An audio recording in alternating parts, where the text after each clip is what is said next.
بسم اللہ الرحمن الرحیم۔ تنبیہ الغافلین کے اندر لکھا ہے کہ شیطان نبی پاک صلی اللہ علیہ وآلہ وسلم کے پاس ایک بزرگ کی شکل کے اندر آیا۔ نبی علیہ السلام نے اس کو اجنبی پا کر پوچھا کہ تو کون ہے، کہاں سے آیا ہے، اجنبی معلوم ہوتا ہے۔ اس نے کہا میں شیطان ہوں۔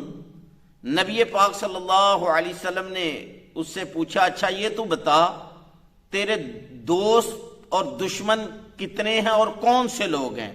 شیطان نے کہا سب سے پہلے میں آپ کو اپنے دشمنوں کے متعلق آگاہ کرتا ہوں۔ میرے دشمن 15 دشمن ہیں۔ نمبر 1، سب سے پہلے تو آپ صلی اللہ علیہ وآلہ وسلم میرے دشمن ہیں۔ دوسرے نمبر پر نبی علیہ السلام کو اس نے کہا کہ عدل و انصاف کرنے والا حکمران میرا دشمن ہے۔ نمبر 3، عاجزی اختیار کرنے والا مالدار میرا دشمن ہے۔ نمبر 4، سچا تاجر میرا دشمن ہے۔ نمبر 5، اللہ تعالیٰ سے ڈرنے والا عالم دین میرا دشمن ہے۔ نمبر 6، مومنوں کی خیر خواہی کرنے والا مسلمان میرا دشمن ہے۔ نمبر 7، رحم دل مومن میرا دشمن ہے۔ نمبر 8، توبہ کر کے اپنی توبہ پر ثابت قدم رہنے والا مومن میرا دشمن ہے۔ نمبر 9، حرام سے بچنے والا آدمی میرا دشمن ہے۔ نمبر 10، ہمیشہ باوضو رہنے والا میرا دشمن ہے۔ نمبر 11، کثرت سے صدقہ کرنے والا میرا دشمن ہے۔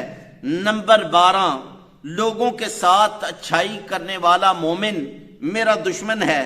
نمبر 13، لوگوں کو نفع پہنچانے والا مومن میرا دشمن ہے۔ نمبر 14، قرآن مجید کی تلاوت کرنے والا حافظ قرآن میرا دشمن ہے۔ نمبر 15، رات میں ایسے وقت میں اٹھ کر رب کے حضور سجدے کرنے والا، تہجد پڑھنے والا جبکہ سارے لوگ آرام سے سو رہے ہوں، یہ میرا دشمن ہے۔ نبی علیہ السلام نے فرمایا اچھا بتا تیرے دوست کون سے ہیں؟ شیطان نے کہا رہا میرے 10 دوست ہیں، 10 لوگ ایسے ہیں جن سے مجھے بڑی محبت ہے، جن سے میں بڑا پیار کرتا ہوں، جن کو میں بڑا پروٹوکول دیتا ہوں، جن سے میری بڑی دوستی ہے۔ نمبر 1، ظالم حکمران۔ نمبر 2، تکبر کرنے والا مالدار۔ نمبر 3، خیانت کرنے والا تاجر۔ نمبر 4، شرابی۔ نمبر 5، زکوٰۃ ادا نہ کرنے والا۔ نمبر 6، چغل خور۔ نمبر 7، زانی۔ نمبر 8، یتیم کا مال کھانے والا۔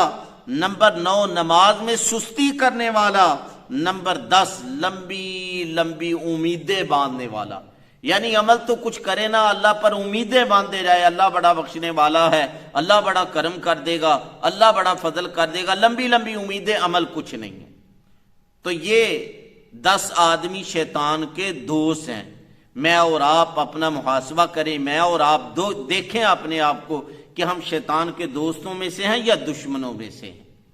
اور پھر احیاء العلوم کے اندر حضرت یحییٰ بن زکریا علیہ السلام کے متعلق منقول ہے کہ آپ نے شیطان سے پوچھا تو یہ بتا تیرا سب سے بڑا دشمن کون ہے؟ یہ تو دشمن ہے، سب سے بڑا دشمن کون ہے؟ اور سب سے بڑا دوست کون سا ہے؟ بڑے دوست ہوں گے لیکن سب سے بڑا دوست کون سا ہے؟ بڑے دشمن ہوں گے، یہ بتا تیرا سب سے بڑا دشمن کون سا ہے؟ شیطان نے کہا میرا سب سے بڑا دشمن وہ فاسق ہے جو اللہ کے رستے کے اندر مال خرچ کرنے والا ہے، فاسق سخی۔ کہا وہ کیسے تیرا دشمن ہو گیا؟ وہ تو گناہ کرنے والا ہے، فاسق ہے۔ کہا میں اس سے گناہ کروا کروا کے اس کو جہنم کے کنارے لے جاتا ہوں، لیکن کوئی مجبور بے بس لاچار اس کے پاس آتا ہے اور اس کے سامنے سوال رکھتا ہے، اللہ کے نام کا سوال کرتا ہے، اللہ کے نام پر مانگتا ہے، وہ اس کو دے دیتا ہے۔ نتیجے میں کیا ہوتا ہے؟ اللہ تعالیٰ اس کے سارے گناہوں کو معاف کر دیتے ہیں، سارے گناہوں کو بخش دیتے ہیں، اور میری محنت سے وہ جہنم کے کنارے جو چلا گیا ہوتا ہے اللہ تعالیٰ اس کو لا کر اس کی سخاوت کی وجہ سے جنت کے کنارے لے آتے ہیں، میری ساری محنت رائے گاں ہو جاتی ہے۔ یہ میرا سب سے بڑا دشمن۔ اچھا سب سے بڑا دوست کون ہے؟ شیطان نے کہا بخیل عابد، بخیل عبادت کرنے والا۔ حضرت یحییٰ بن زکریا علیہ السلام نے پوچھا وہ کیسے؟ کب وہ عبادتیں کرتا رہتا ہے کرتا رہتا ہے کرتا رہتا ہے کرتا رہتا ہے، مجھے اس کی کوئی فکر نہیں ہوتا، یہاں تک کہ وہ عبادت کر کر کے جنت کے کنارے پہنچ جاتا ہے۔ ایک وقت آتا ہے کوئی مجبور بے بس لاچار اللہ کا بندہ اس کے پاس آتا ہے، اللہ کے نام کا سوال کرتا ہے اور وہ اس کو دھدکار دیتا ہے، اللہ کی نے جو دیا ہوا ہوتا ہے اس میں سے اس کو نہیں دیتا، تو نتیجہ کیا نکلتا ہے؟ اللہ تعالیٰ اس کے سارے اعمال کو برباد کر کے اس کو جنت سے جہنم کے کنارے لا کر کھڑا کر دیتے ہیں۔ تو میں اور آپ کوشش کریں کہ شیطان کے دشمنوں میں سے بنے، نہ کہ اس کے دوستوں میں سے۔ اللہ تعالیٰ ہم سب کو دین اسلام کی صحیح سمجھ عطا فرمائے اور اس کے مطابق اپنے عقائد کو اور اپنے اعمال کو درست کرنے کی توفیق عطا فرمائے۔